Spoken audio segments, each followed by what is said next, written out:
Physick, am I pronouncing it right, mate? Yeah. Has been the most important book on Tasmania I've ever read. I'm no judge of poetry, nor fiction, nor even history after 1856. So I don't make this judgment as an expert, but it's just an honest statement of my experience of reading it. In turn, this relates to my experience of reading the recent outpouring of words on this island. Let me explain. I'm sure I'm not alone in harbouring a fantasy that Pete would someday write a Tasmanian magnus opus that would draw on his unique breadth of knowledge of the past, current challenges and future possibilities. Dr. Hayes at Tasmania would be island studies on steroids, providing all we need to build a longed-for sustainable society in a compassionate and grounded way that celebrates ancestry, community and land. The book would be a final and stunning retort to the rich and the petty who derive money and power from destroying land and people. And as ludicrous as it sounds when said out loud, isn't that what our collective outpouring on everything from the Black War to Bass Strait ferry subsidies and the challenges of population who do annoying things like grow old, get sick, and drop out of school after their Year 10 party is at least partly about? In search of the answer to the problem of being Tasmanian. Well, sometimes we get what we dream for in a very unexpected form. It's perfectly Hayesian, I think, that Physick is writing from the fringe, not just of geography, but of spirit and of language. There's no material for a new slogan here, nothing to inform brand Tasmania, no guidance for policymakers, little even for environmental activists, unless they're prepared to sit down and listen to the silence. Physick did for me what I thought no book could. It overcame the sickness being caused by a surfeit of words. Western culture's been smothered by words, and Tasmania is no exception. Many of the most expensive of these are just plain silly. I'm sure it was as much relief to you as to me when we were finally informed that after all the consultant reports and inquiries, all Tasmanians needed to do to find our way in the new capitalist order was to be authentic. So, having stood to attention politely and listened to KPMG and the Tourism Council, it is, I've been relieved to hear, as you were. More seriously, there have been many fine books, articles and reports written on Tasmanian history and society this millennium. There is something of a cultural renaissance underway, of which this is one part. But I have a problem. I find it increasingly difficult to read any of them. This is not a criticism of the quality or worth of the work, because it is true of my own output as anyone else's. I'm fully part of the problem. The problem is what it is. More and more I suspect that this extra output, words piled on words, might be leading us astray. The perfectly sensible, rational and necessary premise of the project is that we have the capacity to understand, that the gaps in knowledge can be filled, problems be answered. But when this premise is taken for granted, even the most illuminating and instructive literature can deceive. One example of this is the 1820s fighting between Aboriginal people and the British. So much has been written in the past decade that has aided our understanding. The unique collection in the Tasmanian archives has never been so scrutinised, and I'm thankful for this labour. It's been an essential task. Yet it is also important to remember that the well-documented public war only began about 1827, by which time almost all the Aboriginal people outside the most remote regions were already dead, even though 10 years before there was ample evidence of a still intact society. What happened before the well-documented Black War, on which our words necessarily concentrate, even began? The risk is that we emerge from the archives or from a social research survey, from the well-lit library or lab, into the night with eyes so blinded by intense light that we can no longer see the path. To find a way in the moonlight, we must let our eyes get used to the dark.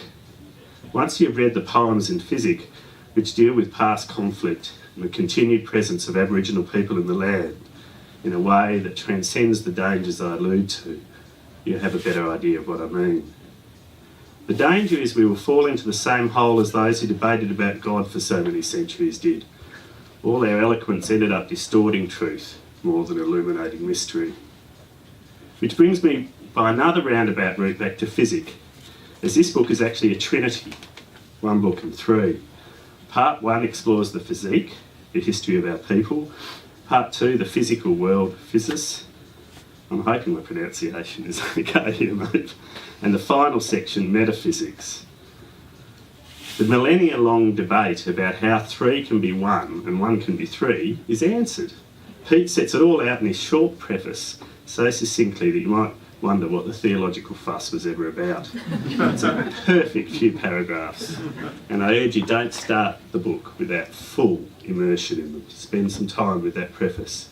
It'll become your companion throughout. All I would add to it is to emphasise that while the book is in 3 parts, the fact that it's also one is critical. This is a book, not just a poetry collection or a body of work. There is interplay across the pages as much as across time and space.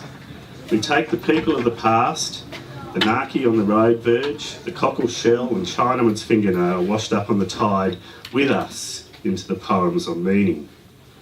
And I do disagree with the preface on one matter. Pete says the third part of the Trinity privileges the reasoning mind. If that is true, it's only to the extent that that is inevitable. But the mind too is part of the body, part of nature, part of this earth, and your mind particularly so. Some of these poems in this section are the most challenging for poetry novices like me, but they are earthed not least by all that has come before. Moreover, they are infused with what is to come.